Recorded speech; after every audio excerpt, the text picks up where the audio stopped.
Oh gosh. It's going to bother me.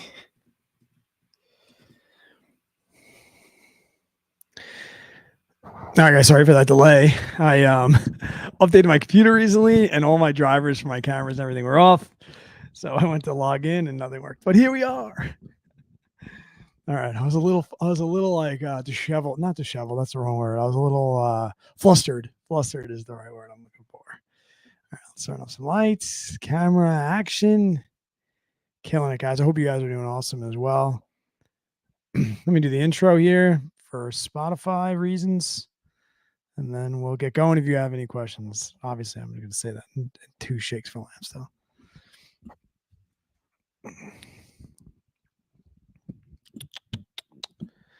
What's up, guys? Welcome back. Another episode of Rest Day. It is Monday, the 26th of February, 9 weeks out from my first 100 miler. And yeah, as we know, I also have Rim to Rim to Rim in the Grand Canyon coming up March 28th. That after this past weekend, yikes.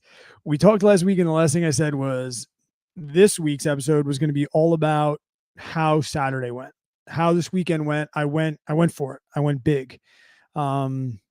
Coach said, time to get outside your comfort zone, time to start kicking ass, taking some names, and really starting to focus on this race. If you are live here with me, please leave any questions, comments that you have inside the live stream. If you're listening maybe later, or you're over on Spotify or wherever else you stream your podcasts, go live every Monday night, like between 7:30 and 8.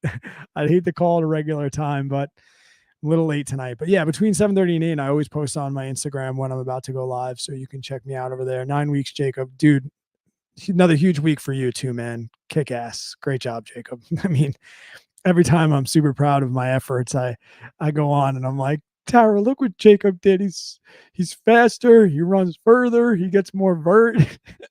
Frankly, she's sick of hearing about it. But no, dude, another killer week, man. And I was talking with a buddy of mine, Taylor, today, and he's been very good at keeping me psychologically sane.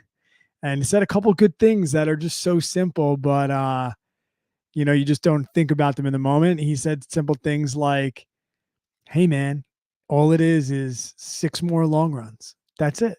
6 more long runs. One of those long runs for me is going to be rim to rim to rim in the Grand Canyon, but that's it. 6 more long runs, as well as daylight savings time. And as somebody that runs after work, I'm definitely, it's only an hour, but it's a huge hour. It really is a huge hour. So daylight savings day on the 10th, looking forward to that. Run free and strong. What's up in the chat? How are you, buddy? Thank you. Thank you so much for stopping in. But yeah, this past weekend, and sorry, I'm drinking. I'm super thirsty. I keep more of the same, more PR volumes, more PR verts, definitely PR times. So like, if anything I'm saying, like, you're not really catching up on like where we're at, just so I don't have to repeat myself, go back, check out old episodes, go back and check out, Jacob's episode from a couple months ago, things like that. Thanks, man. Yeah. The 24 miler. We're going to talk about that. But just real quick, just so we know, for anybody that may have forgotten or whatever, last week I came off 15 hours, 68 miles, and pretty much like 10,000 feet roughly. All right. And this week, I'll just talk like the main stats. Just if you're following along at home, I know I could see you there at your desk, like jotting down all my stats. 16 hours of running this week. That does not include my strength and my mobility stuff. Just 16 hours of running. I ran 72.4 miles this week. I've never run over 70 miles in a week. Even the week of my 100K, which turned out to be about a 68-mile 100K, I didn't run that whole, I was sick the week of my 100K. So like, I guess it was a taper, but I didn't do shakeouts, none of that cliche stuff. Pretty much that week of my ultra, I only got about, I think, 68 miles, whatever the race was. I did not run that whole week leading up to the race. So this week, including that race, was my biggest volume week ever. And I think if you're starting this journey, or like, even if you've been doing ultras, you can definitely relate when we think back of, even 3 months ago when I was hitting 50-mile weeks and I'm like, I can't believe I'm running 50 miles. Like I'm thrashed emotionally, mentally. And then now 50 miles is happening by Thursday. And it, it's something that I keep reflecting on over and over again during these runs, is my fitness significantly changing. And I don't think it took till I was getting to what I see as extreme volume for me to notice. When I was doing like 30 to 40-mile weeks every single week, like I would see jumps in fitness, but like I wasn't surprising myself. I wasn't like proud necessarily at the end of the week. When I was making jumps, yeah. But every single week for the last 3 weeks or so, I've been like literally like almost coming to tears and getting emotional on Sunday as my week ends, because I've been looking at the whole week and thinking, how the F am I going to pull this off? How am I going to do it? Last week, like in the rest day podcast last Monday, I'm thinking to myself, yeah, I'm telling all these guys I'm gonna run 72 miles this week, but how the hell am I gonna do it? I went on vacation. I'm away with the family, and just the time. These are things I knew the mileage was going to go up, but I always thought I was going to get beat up by the mileage. I thought I was going to dread the mileage. I don't dread the mileage. We're going into a huge week this week. I don't care about the mileage. The time. The time is what's been emotionally crushing me. And it's going to be a battle for the next 6 weeks. So, how did I make that 72 miles happen with 9,315 feet of vert? Monday, as we talked last week, I had to switch my rest day from Monday to Wednesday because I was traveling with the family. And last time I went skiing, it was just a full day of skiing. And then I wanted to have dinner with the family and stuff. I didn't want to go out for a run right after a full day of skiing. So I'm like, I know I'm going to ski all day on Wednesday. I want to keep that day open. So I switched my rest day. So we started off the week with 9.71 miles.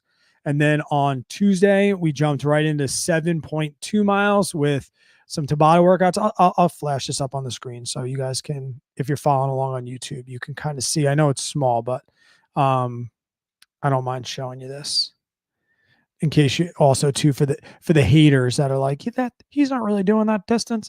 We had a Tabata workout, 21 minutes. Just that, like I mentioned last week, that's been my high intensity. My anaerobic work has been all Tabata work.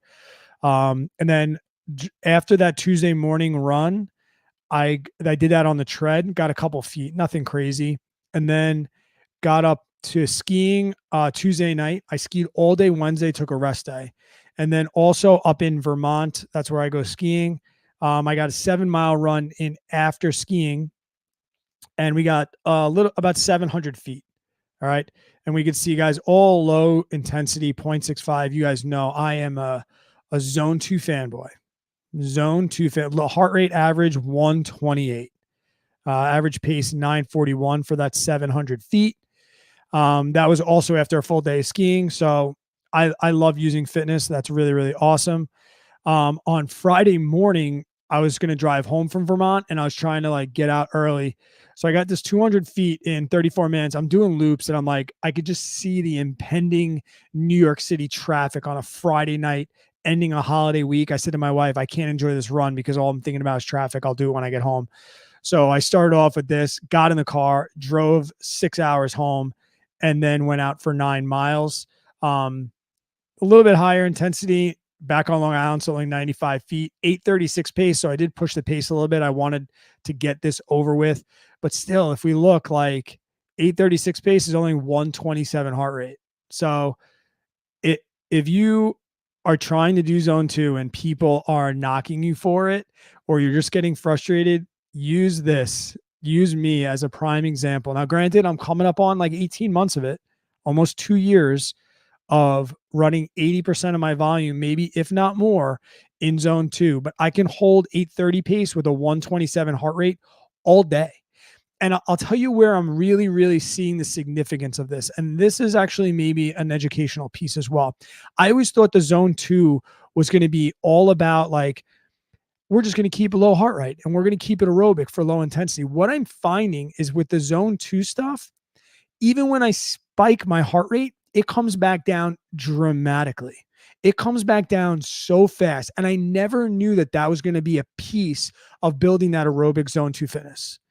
And when I got into like my hills this weekend and I was trying to blast up hills and my heart rate was getting up into the 160s, when I used to get my heart rate up into the 160s, which was very easy to do when I did not have an aerobic motor, it would stay there. I remember being on the bike and getting to the top of a climb, and where everyone would crest the top of a climb and start hammering the downhill, I would always have to crest the hill, and then I would have to breathe and breathe and breathe and just compose myself. But now what I'm finding with this zone 2 aerobic motor and this aerobic base is that when I hammer something and get myself up into the 160s, it comes down quick. Let me see if I can show you that really fast on one of these future workouts. If I go in here, let me just show you quick. And I'm sorry if you're listening on Spotify, join me live. This might be like a little information overload. Let me hide some of this stuff. Cadence is always really, really good. Pace, we don't care about. Let's hide that pace. But like we see on the uphills, right?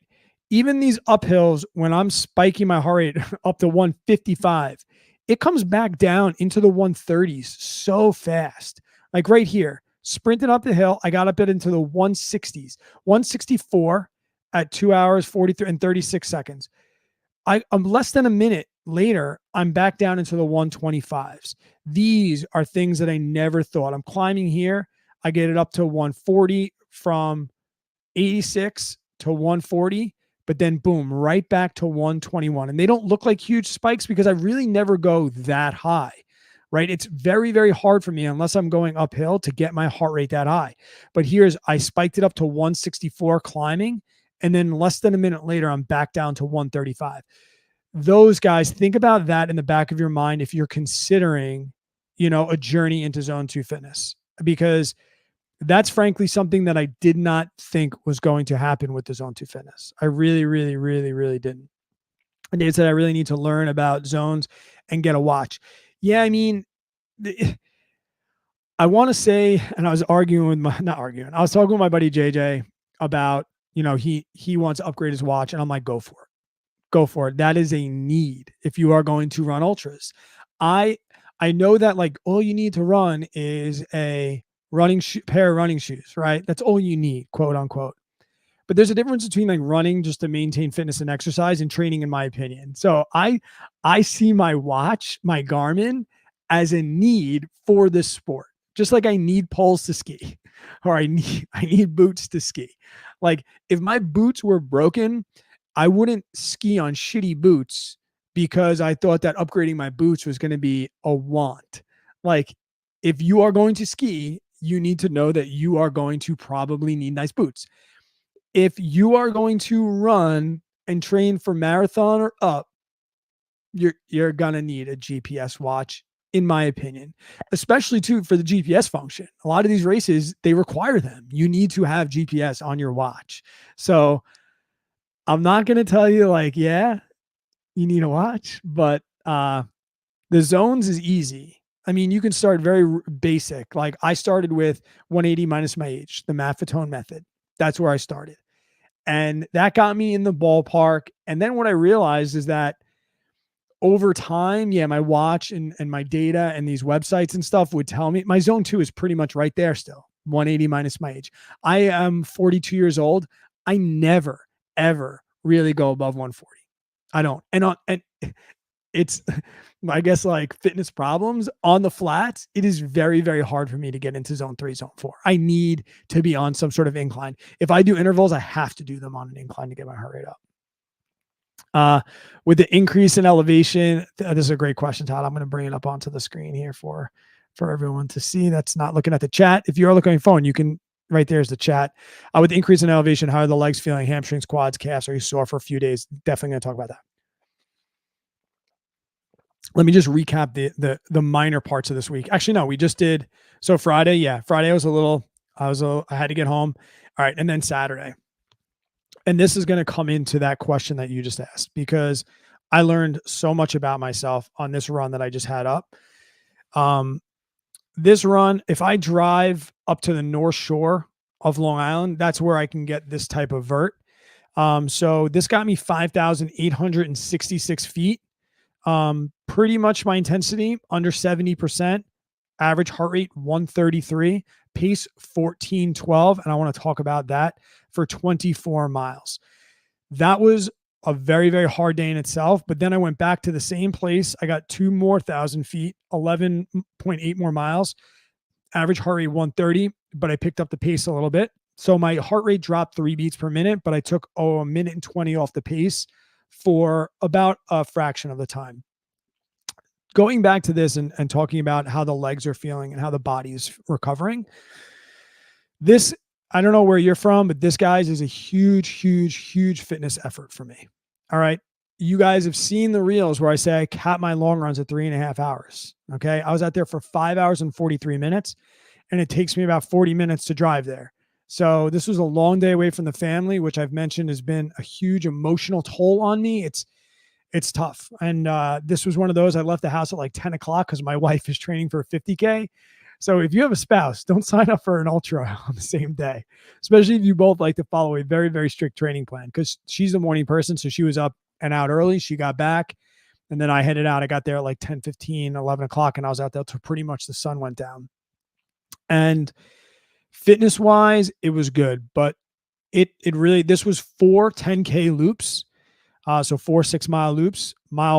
First loop was great. I think I averaged like 13:45 pace.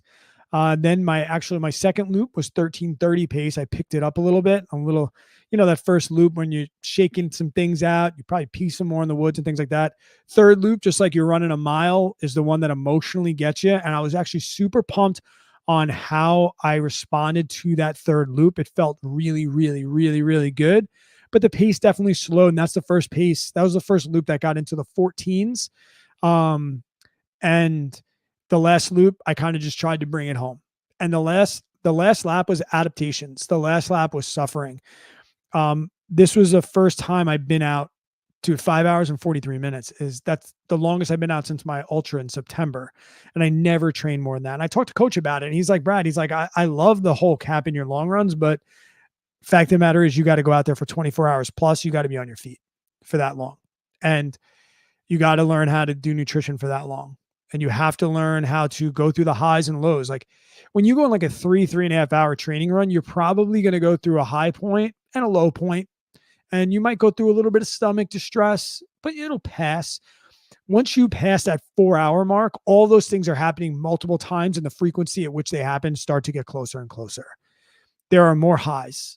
There are definitely more highs, but there are more lows, and they just come quick. And I think that's something that I had to learn how to handle. And this run was it.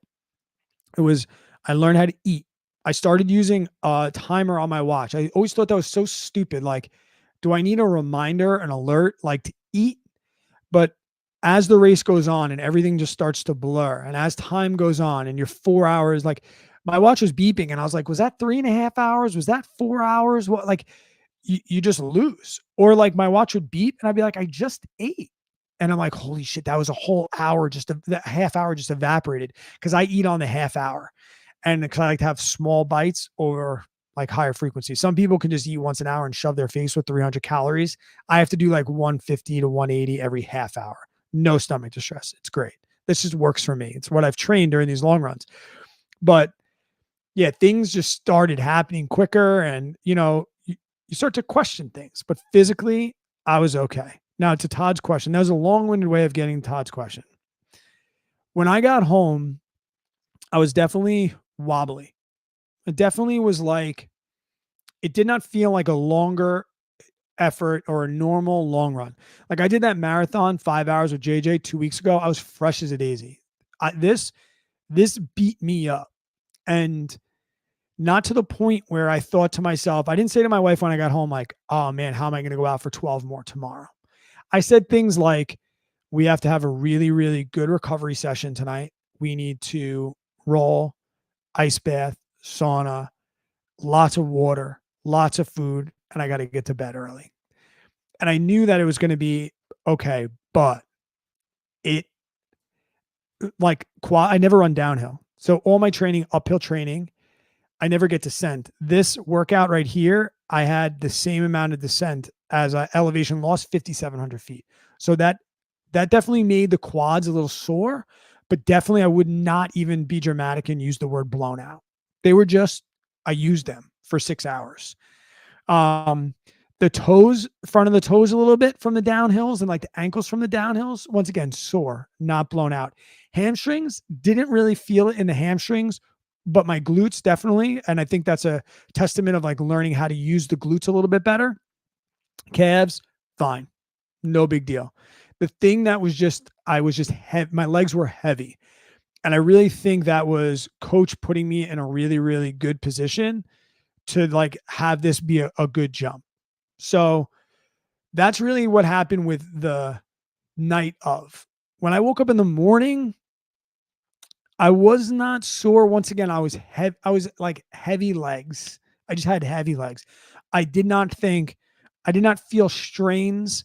I didn't feel, no, I felt ready to rock. And these are days, this next day, the next follow-up day, these are the days that you need training partners. And yeah, downhill. Yeah, we have a net downhill. Jacob says downhill training definitely needed for canyons. And that's another reason why I drove, because I know I could get the elevation on the tread, but I need that downhill, because even in the backyard ultra that you and I competed in together, like my quad seized and it pulled on my knees and made me think I was injured. Like, yeah, so I definitely need this. But this Sunday, guys, this is when you need friends that are savages, that are killers, that are going to make you push yourself. And Sunday, like I said, I was sore. I was coming up on my largest volume ever. I was at 60 miles at this point. Yesterday, I did 6,000 feet. Like on my own, I would have been like, all right, I'll just go out. I'll get a nice little 12 miles in. They would have been junk miles. But I know that I have a buddy, Ryan, and on Instagram, he's the running ape. And in my story yesterday, I said he's a savage. He is the type of guy that when I call him, or actually I text him and I'm like, hey, I need a run-in buddy today. And he's like, fine. And this dude's training for his own shit, but he is always like, let's go. He is the yes man. Just like I used to be the yes man for drinking. Like if it was a Tuesday at 4:00 and you're like, yo, I need a drinking buddy. That was me. Or like it was your 28th birthday. Yeah, we're partying. Like I was that guy. He's that guy for running for me. So I was like, I'm going to call Ryan. I'm going to tell him I need to get out for 12 miles and I need to push myself. And he is going to do that to me. Sure as shit, man. He's like, he didn't even like tell, he's like, we're going up to Cold Spring Harbor. I'm like, yeah, okay. And he went off the front and he's like, just keep me in sight. And I'm like, oh, I'm going to try. And we got out when I first started, like I said, just heavy legs. We got out and yeah, he's quick. And he's also pacing me at canyons. So like we've been running a lot together and he's learning. I'm the type of guy that responds like negatively to like you can call me bad words. Like me and him are going to have to sign a disclosure. Like, it's okay, man. Tell me, you can say whatever you want. We'll be friends after. Cause I'm that guy. I'm not motivated by you're doing good, Brad. You got this, Brad. One foot in front of the other, Brad. You know, just relentless forward. That's not me. You know, if you see me struggling, I need you to use bad language and I grew up in the 90s. Okay. I need you to call me the P word. I need you to tell me to stop being a little bitch. I need you to tell me like that's how I respond. And he's learning that. Like nobody cares, work harder, stop being an effing baby. Like things like that's what I need. And I respond to that. I don't respond to like, oh man, you're doing great. Oh man, keep pushing yourself. That's just not me. I appreciate it, but that doesn't motivate me. So when it gets to Canyons week, get in my DMs and be like, Brad, good luck. Just don't be a little bitch out there. You know, like that's the kind of motive. And that's what Ryan's been doing for me. And he went out there and he pushed me, man.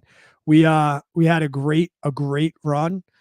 We did an out and back, got some more, here's some more feet right here. This was a nice little climb. This is probably the turnaround where we stopped and used the restroom. We had a nice little climb right here. This is always fun. This little zone in here.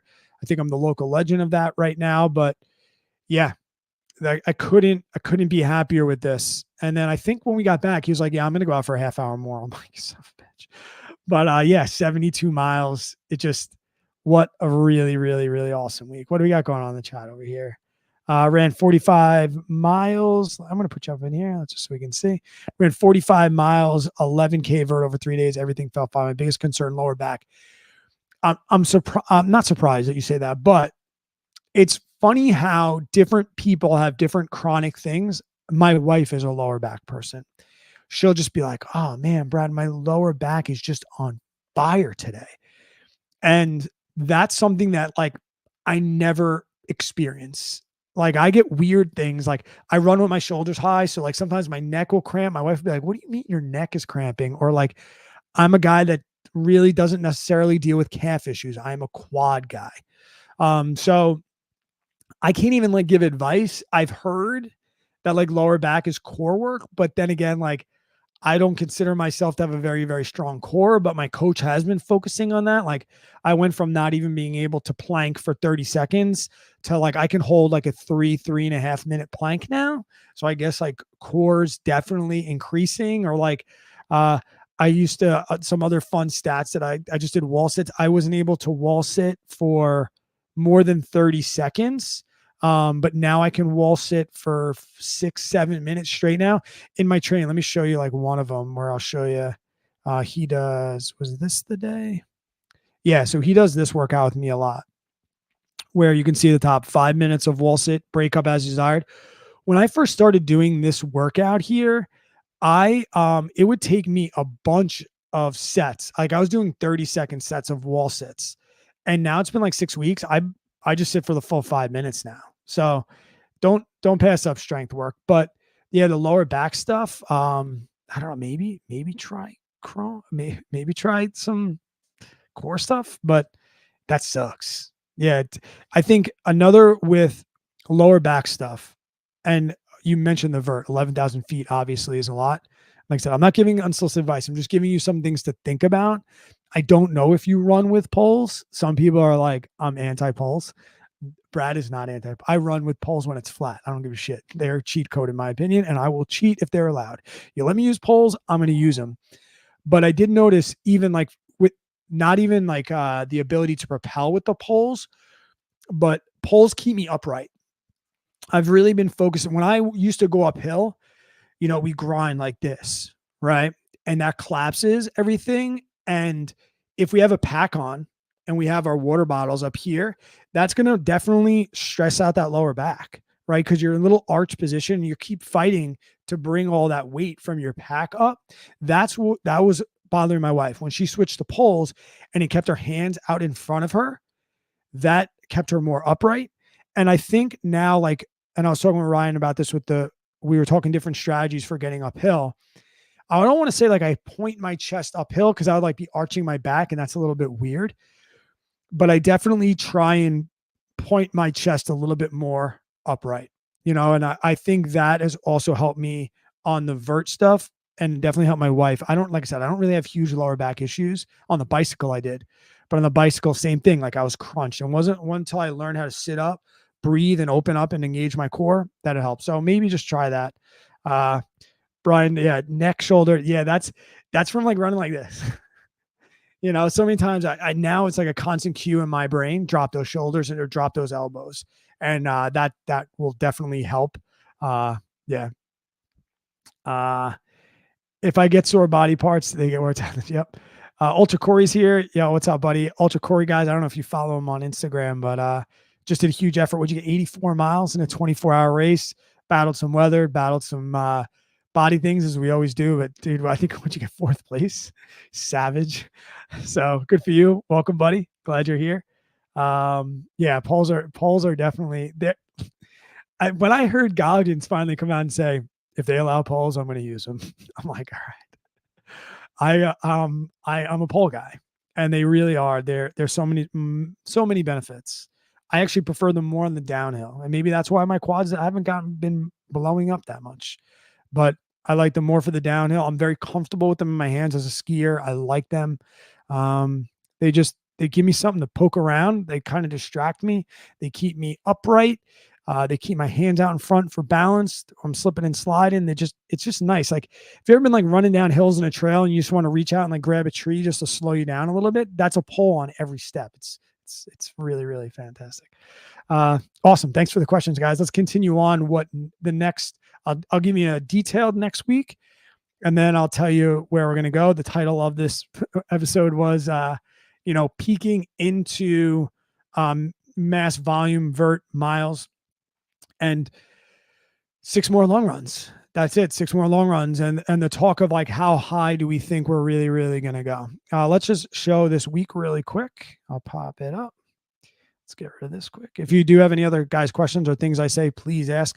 12 people in here. We've never, I don't think I've ever had 12 people in here watching live. So thank you so much, guys. Give the video a thumbs up if you could. And yeah, right on.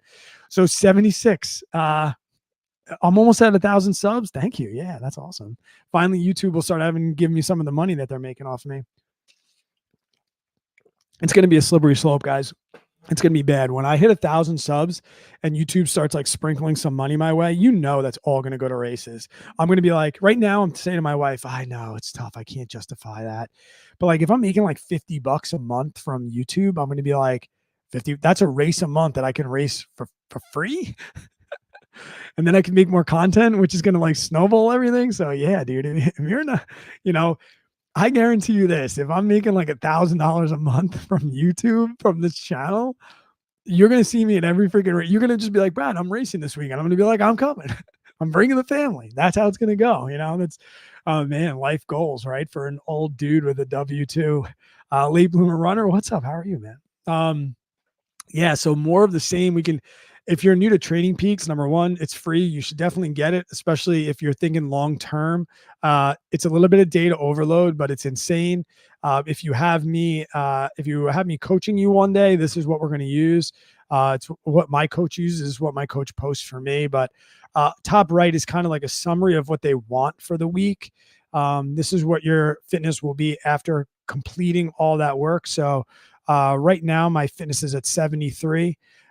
Depending on how you structure the workouts, this is not accounting for all the work because we didn't detail them out as far as like the stress and things like that. But all of the durations, that's another reason. Like my coach will just put in miles. Like, let me give you an example of next week. He just puts this in, and then we talk and discuss all these other factors. So I know there's going to be about 15, 16 hour week again for me, 76 miles. So we thought 72 was the biggest week we could ever have.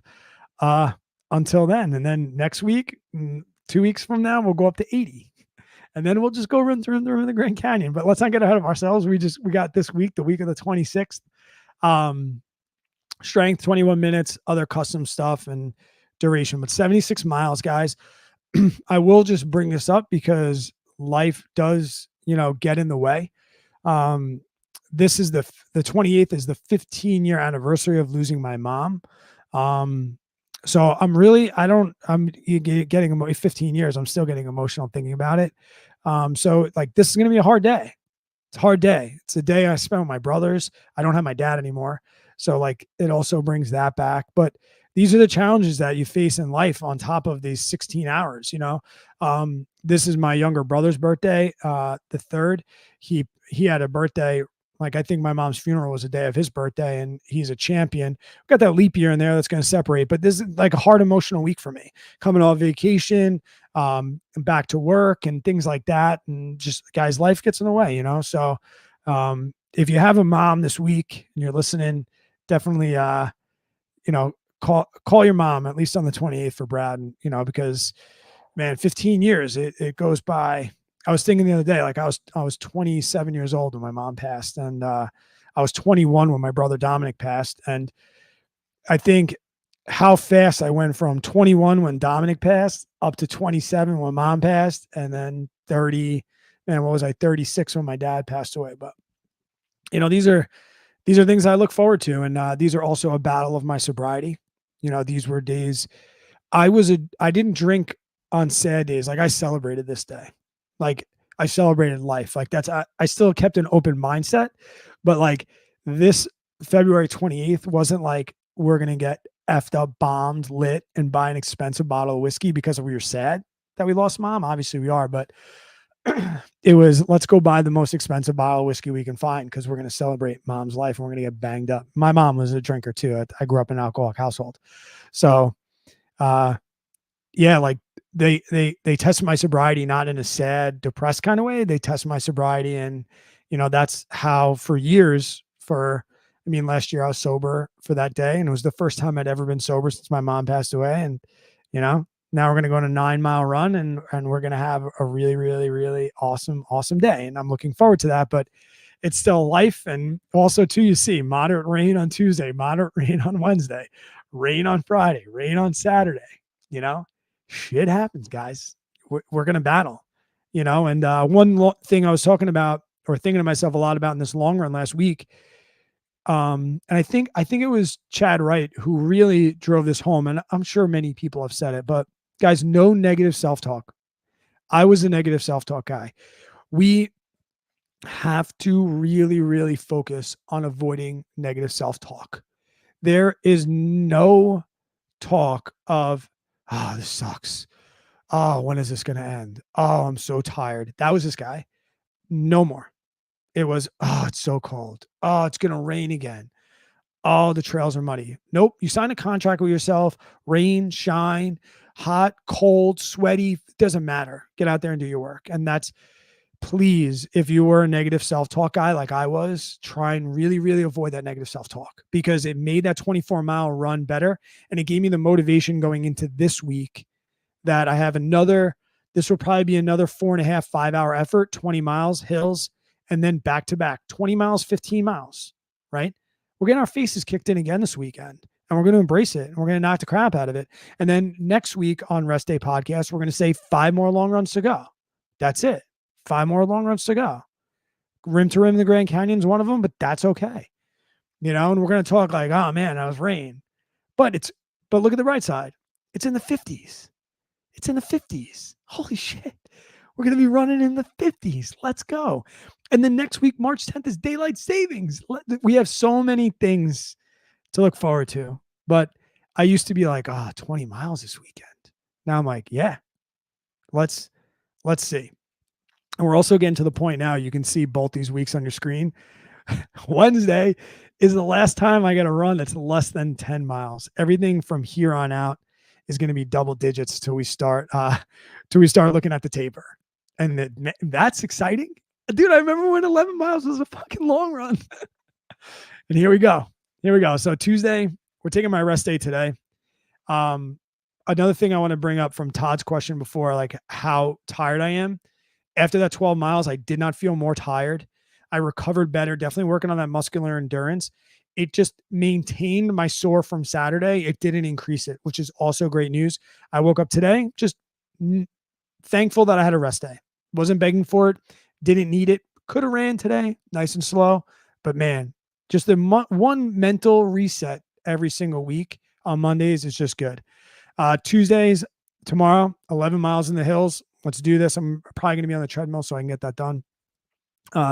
9 miles, high stone 2. Nice. Thursday, 11 miles. Friday, in the hills for 10 more miles. Saturday, in the hills for 20.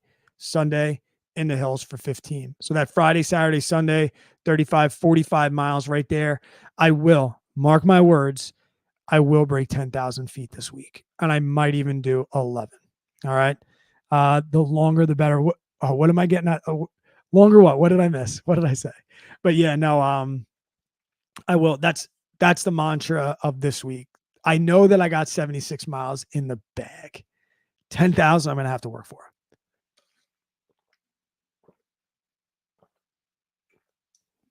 I'm going to have to work for that distance. But yeah, that's it. I mean, every week when I do this, I think about how excited I'm going to be to talk about stuff. Last week was, hey, let's talk about this big 24 miler. I think next week we're going to be talking about, getting through the anniversary of mom's death, getting through it strong, fighting all this rain, muddy trails, and then putting together another big back-to-back weekend for me. 24 to 11, 24 and 12, that's 36 miles. And then we have 35 again this week, just breaking it up a little bit of different stimulus. Yeah, It's going to be awesome. And then, guys, let's not get ahead of ourselves, but 80's coming. Okay. 80 is coming. And then that's all I can see. Right. Here's rim to rim to rim. And we don't have many more things to fill in before rim to rim, 4 weeks away. Scroll down.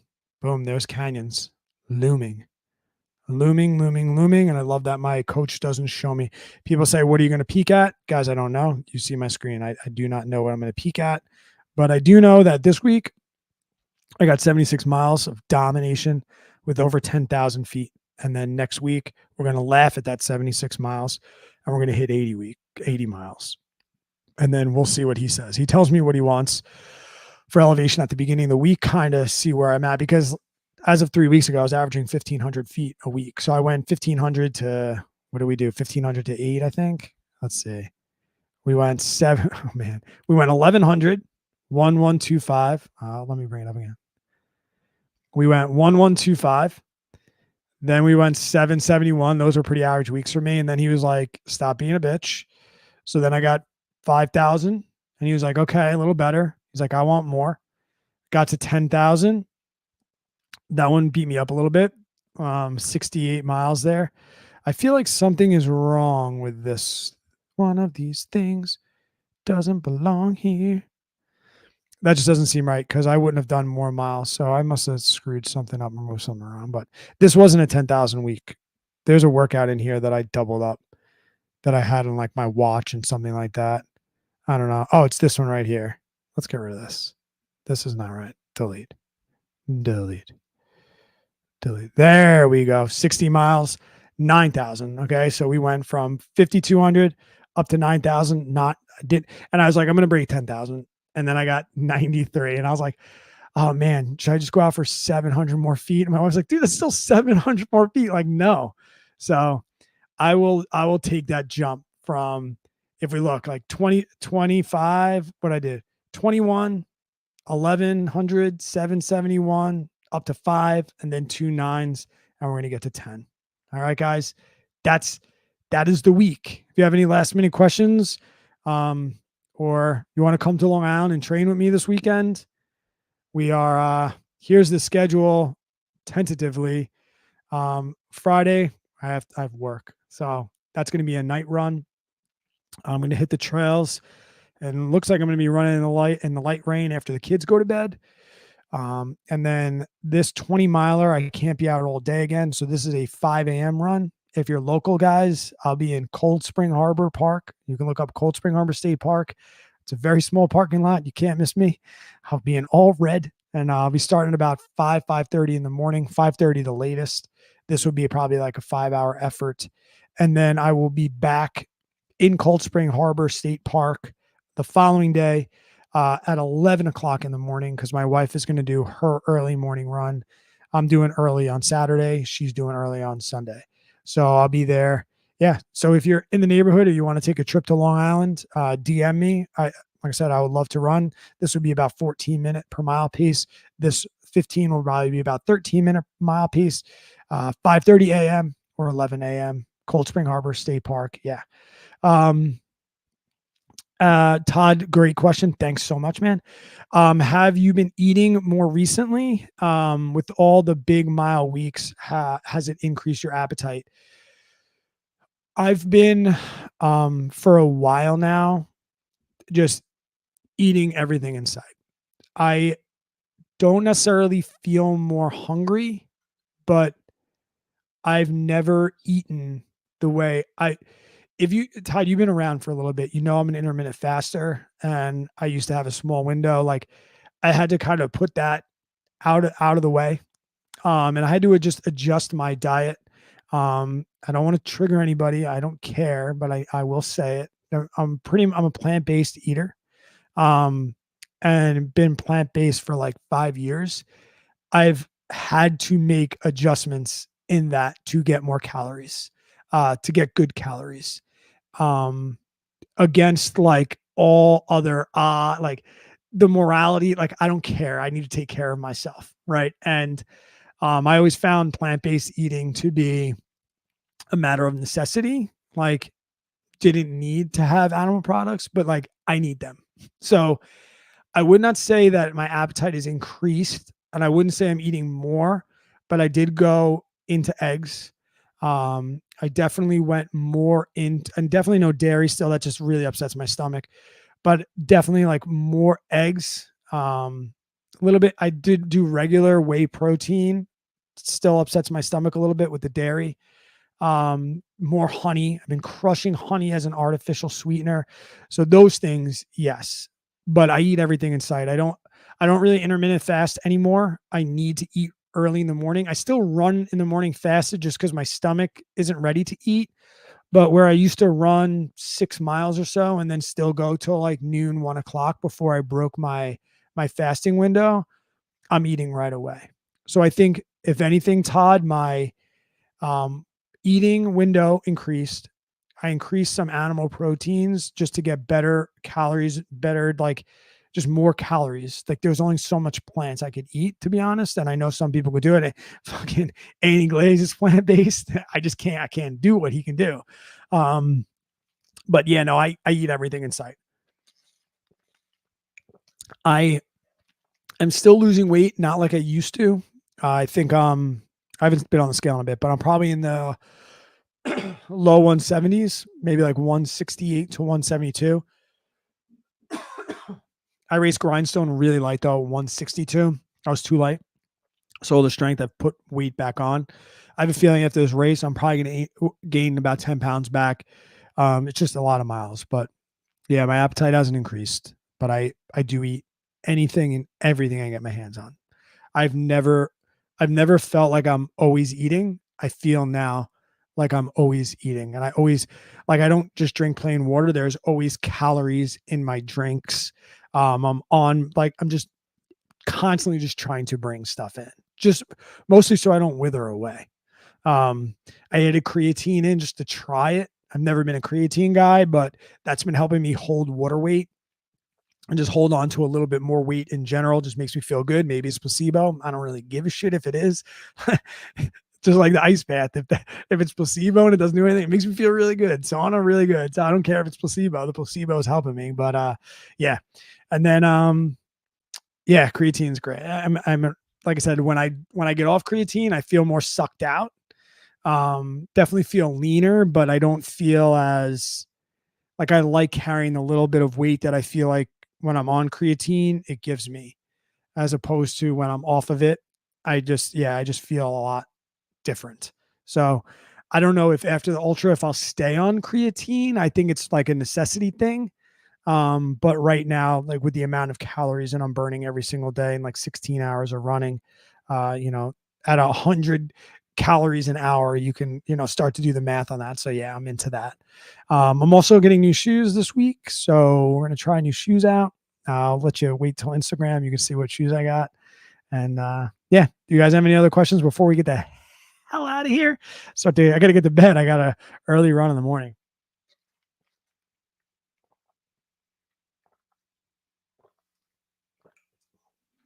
All right, guys, I appreciate you. Mountain Lakes Ultra. Sean, what's up, buddy? Sean, they canceled that race. I was, I was coming. I was going to whoop your legs this year. What number were you? That was hilarious. You were screaming like, don't forget about 62 or whatever number you are, man.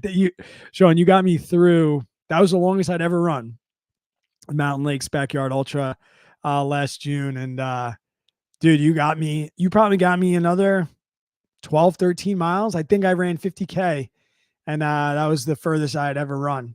And we had a good time. And I don't know how long you've been in the live stream. We were talking before about how I need to get bullied, and you were bullying me. The lap I didn't make the time cut. You were giving me that 90s motivation that I needed, and it wasn't enough. That damn 400-foot hill just broke me.